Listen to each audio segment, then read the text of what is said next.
Have you ever been denied a gig because of where you stay? Should your home address determine where you get hired? Hi, I'm your anonymous narrator from the Freelancer Confessions.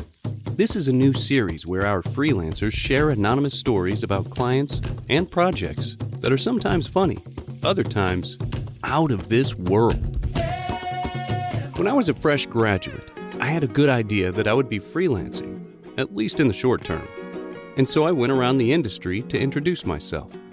That meant cold calls and applying for jobs whenever there was an opportunity. On one particular job interview, I remember this quite clearly, although it's been so many years. But there was this one interview. I still remember it after so many years. Back then, it was a major production house with many TV series that I was familiar with, so naturally I was curious. By then, too, I had some experience, so I was not entirely new. It formed the basis of the conversation with the prospective boss. The job interview eventually ended up on the always sensitive issue of pay. The boss looked at me and said, "Looking at your address, you clearly do not need to work for money." At this point in time, my address was my parents' address, which was a private property in a private estate. Caught off guard in such a comment, I asked what he meant.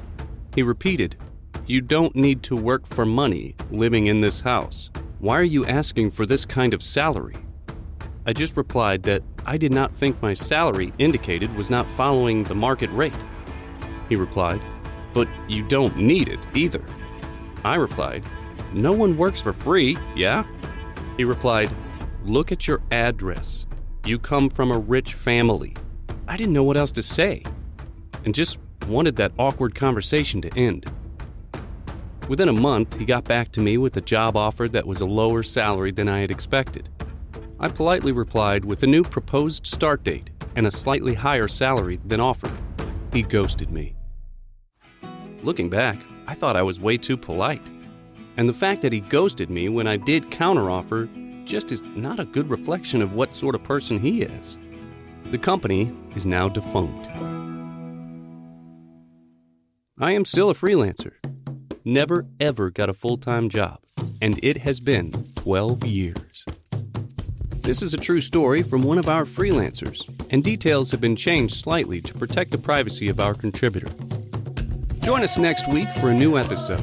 Subscribe and listen to Freelancer Confessions on Spotify, YouTube, or whatever platforms you listen to podcasts on. You are listening to an original audio production by Creatives at Work.